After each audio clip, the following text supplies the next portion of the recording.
Kejaksaan Kota Batu menetapkan 5 tersangka kasus korupsi kredit usaha rakyat di salah satu cabang Bank Rakyat Indonesia atau BRI Kota Batu.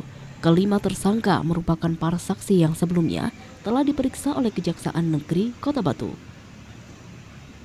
Kepala Kejaksaan Negeri Kota Batu Didi Adyotomo menegaskan, kelima tersangka ditetapkan status menjadi tersangka berdasarkan alat bukti yang cukup dan hasil pemeriksaan yang mendalam. Para tersangka terlibat dalam 2 modus korupsi kredit fiktif, yakni modus tempilan dan topengan. Dijelaskan Didi, modus tempilan adalah ketika mereka mengambil sebagian dana dari debitur, sedangkan modus topengan adalah ketika mereka memberikan dana kepada debitur yang sebenarnya tidak memiliki usaha yang sah.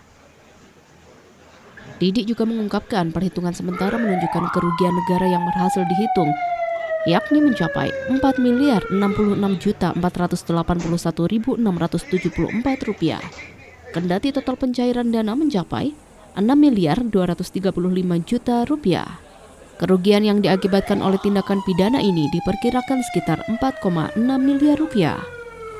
Di sisi lain, kasus ini melibatkan 110 debitur yang sebagian besar teridentifikasi dalam periode antara 2021 hingga 2023. Seperti janji saya pada saat kita rilis kemarin bersama di sini bahwa kita akan merilis kembali mengenai perkembangan penanganan perkara KUR yang sudah sekian lama kita tangani. Dan pada hari ini tadi kita sudah sama-sama mengetahui kita sebelumnya telah memanggil 5 orang dari perkara ini, kemudian berdasarkan bukti yang cukup, alat bukti yang cukup dan hasil pemeriksaan kemudian kita tingkatkan yang tadinya saksi menjadi tersangka. Ya. Adapun kelima orang tersebut adalah saya sebutkan inisialnya karena bukan Pak salah.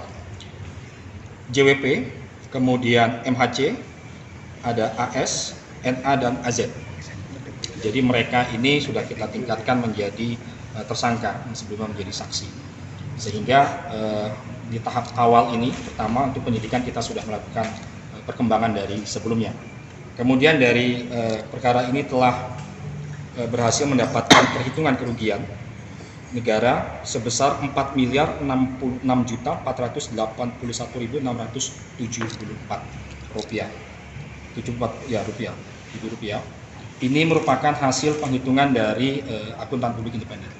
Jadi kaitannya dengan kerugian ini tentunya nanti akan kita kolaborasikan terkait dengan peran masing-masing tersangka karena kerjasama di antara 5 inilah yang menyebabkan terjadinya kerugian tersebut.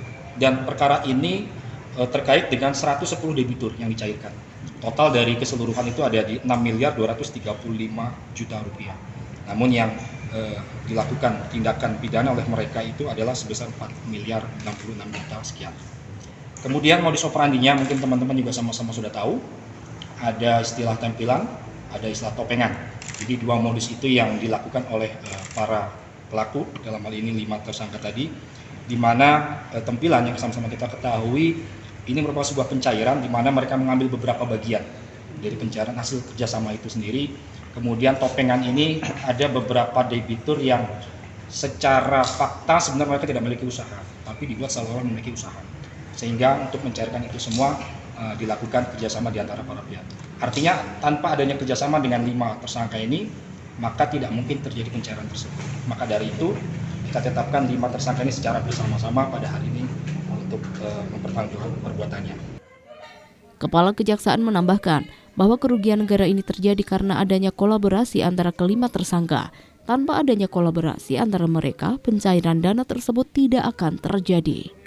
Didi menyebut pihaknya saat ini fokus pada pengembalian kerugian negara dan mempercepat proses hukum sampai tahap persidangan. Jika memungkinkan, Kejari Batu juga akan menyita harta benda yang dapat digunakan untuk menutupi kerugian negara.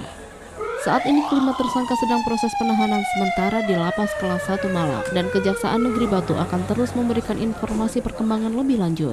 Soal identitas para tersangka, Kejari belum membuka ke publik. Sementara itu, tim pengacara dari salah satu tersangka sebelumnya diberitakan dugaan tindak pidana korupsi pencairan KUR BRI cabang Kota Batu ditangani Kejari Batu. Modus pelakunya dengan penggunaan data debitur untuk melakukan pinjaman dengan nilai besar. Perkara tersebut mulai dilakukan penyidikan pada 13 Maret 2024. Kejari melalui Seksi Pidana Khusus atau Pitsus telah melakukan pemeriksaan dan pendalaman sebanyak 132 saksi. Pitsus juga sementara ini telah menyita hingga 350 barang bukti terkait. Proses penyidikan perkara KUR tersebut terbilang tidak mudah, terutama karena banyaknya saksi yang harus diperiksa dan barang bukti sitaan yang harus diteliti.